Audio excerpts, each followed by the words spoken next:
কোনো বিপদ আপদ যখন মানুষকে স্পর্শ করে তখন সে আমাকে ডাকে, অতঃপর যখন আমি তাকে অনুগ্রহ দান করি তখন সে বলে আমি নিজ জ্ঞানের বলে উহা অর্জন করেছি।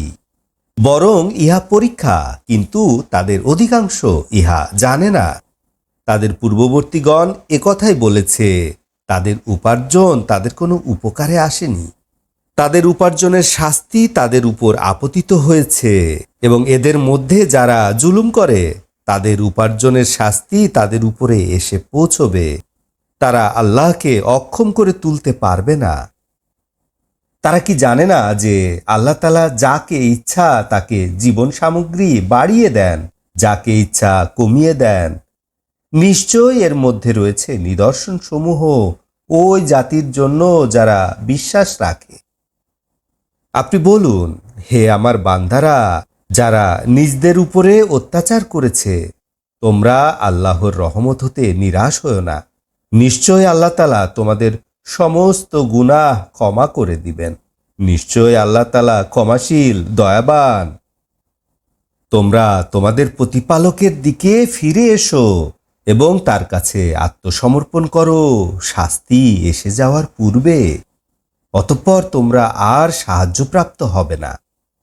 তোমাদের রবের পক্ষ হতে তোমাদের উপর যে উত্তম বস্তু অবতীর্ণ করা হয়েছে তার তোমরা অনুকরণ করো, অতর্কিতে তোমাদের উপর শাস্তি এসে যাওয়ার পূর্বে, যা তোমরা বুঝতেও পারবে না।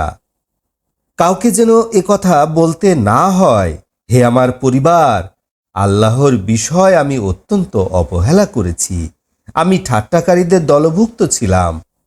একথাও যেন বলতে না হয়, আল্লাহ আমাকে হেদায়েত দান করলে আমি মুত্তাকি হতে পারতাম। শাস্তি দেখে কারো যেন একথা বলতে না হয়, আমার পক্ষে যদি পৃথিবীতে ফিরে যাওয়া সম্ভব হতো তবে আমি সৎকর্মপরায়ণদের অন্তর্ভুক্ত হতাম। হ্যাঁ, তোমার কাছে আমার আয়াতগুলো এসেছিল, তুমি ওগুলোকে অবিশ্বাস করেছিলে, অহংকার করেছিলে, তুমি ছিলে অবিশ্বাসীদের একজন। যারা আল্লাহর উপরে মিথ্যারোপ করে, আপনি কিয়ামতের দিন তাদের চেহারাগুলো কালো দেখতে পাবেন। জাহান্নাম কি অহংকারীদের বাসস্থান নয়? আল্লাহ তাআলা মুত্তাকিনদেরকে মুক্তি দিবেন সাফল্য সহ। কোনো অনিষ্ট তাদেরকে স্পর্শ করবে না, তারা দুশ্চিন্তাও করবে না। আল্লাহ তাআলা সব কিছুর স্রষ্টা এবং তিনি সব কিছুর তত্ত্বাবধায়ক।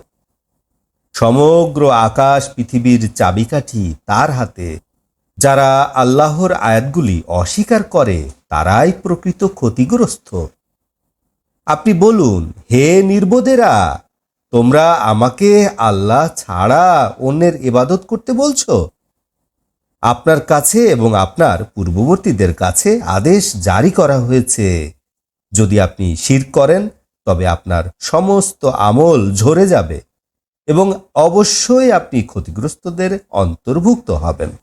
বরং আল্লাহ, আপনি তার ইবাদত করুন এবং কৃতজ্ঞতা জ্ঞাপনকারী হন।